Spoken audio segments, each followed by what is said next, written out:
नमस्कार, मैं कुमार और आप देख रहे हैं स्टार मिथिला। आपको याद होगा इससे पहले हम एक वीडियो दिखाए थे जिसमें डीआरएम कटिहार का एक बेतुका बयान आया था, जिसमें उन्होंने कहा था जो ट्रैक पर जो ब्लास्ट लगेगी उस ब्लास्ट की कमी है, मालगाड़ी ब्लास्ट लेकर के नहीं आ रही है, जिस कारण से हम ट्रैक की पैकिंग नहीं कर पा रहे हैं और ट्रेन परिचालन में समय लग रहा है। और उन्होंने दिसंबर का टाइम लिया। उनका कहना था जो दिसंबर का समय एक बार फिर से लिया गया है उनके द्वारा और उम्मीद है जो दिसंबर में ट्रेन चलेगी। लेकिन हम आपको इस वीडियो में उस दिसंबर में क्या होगा शायद बताने की कोशिश करेंगे और आप समझने की कोशिश करें इस चीज़ को, जो किस प्रकार से उनके द्वारा यानी कि डीआरएम कटिहार के द्वारा हवाबाजी की जा रही है, लोगों को बरगलाने का कार्य किया जा रहा है। आज पहली मालगाड़ी आई है नरपतगंज होके सहरसा से चकरदाहा स्टेशन पर और डीआरएम कटिहार के अनुसार इसे जो पूरा करना है कार्य को, इस कार्य को पूर्ण करने के लिए कम से कम 10 से 15 मालगाड़ी चाहिए। हमें मालगाड़ी ब्लास्ट से भरी हुई, जिसमें आज पहली आई है। हम मान लेते हैं जो दिसंबर तक 10 से 15 मालगाड़ियां यहां पहुंच जाएगी, लेकिन क्या दिसंबर में ट्रेन परिचालन संभव है, ये सबसे बड़ा सवाल है। हमें नहीं लगता।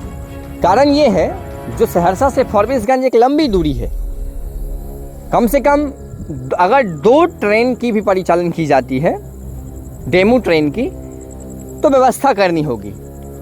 सीआरएस का समय तय किया जाएगा जो नरपतगंज से लेकर के फॉरबिसगंज के बीच होगा, उसके बाद नया टाइम टेबल आएगा।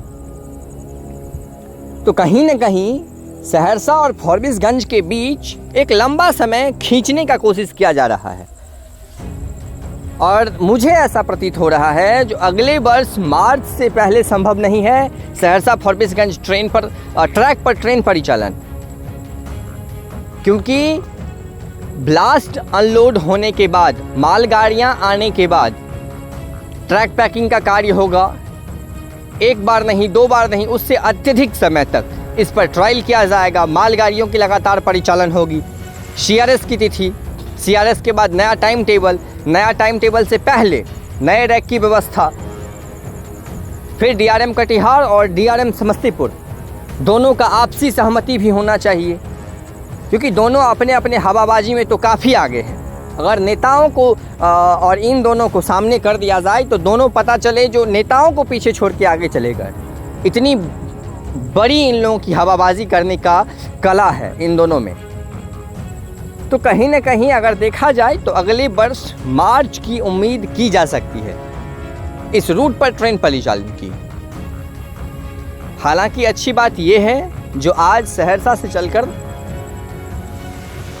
ललितग्राम नरपतगंज होते हुए चकरदाहा स्टेशन पर एक मालगाड़ी पहुंची है।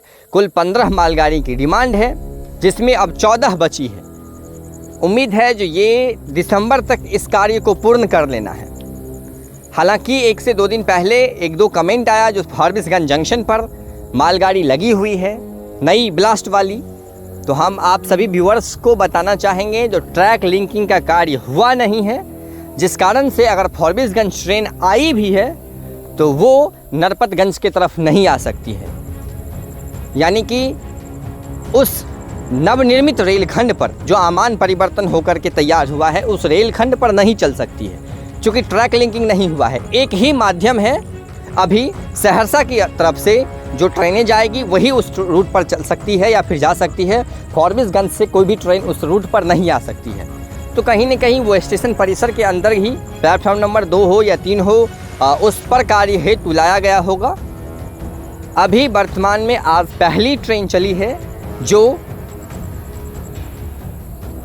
नरपतगंज होते हुए चकरदाहा के रास्ते आगे बढ़ रही है। अभी आप ये तस्वीर चकरदाहा स्टेशन की देख रहे हैं हमारे मित्र रुपेश जी की मदद से। जुड़े रहें स्टार मिथिला से, हम बहुत जल्द अगले वीडियो के साथ हाजिर होंगे।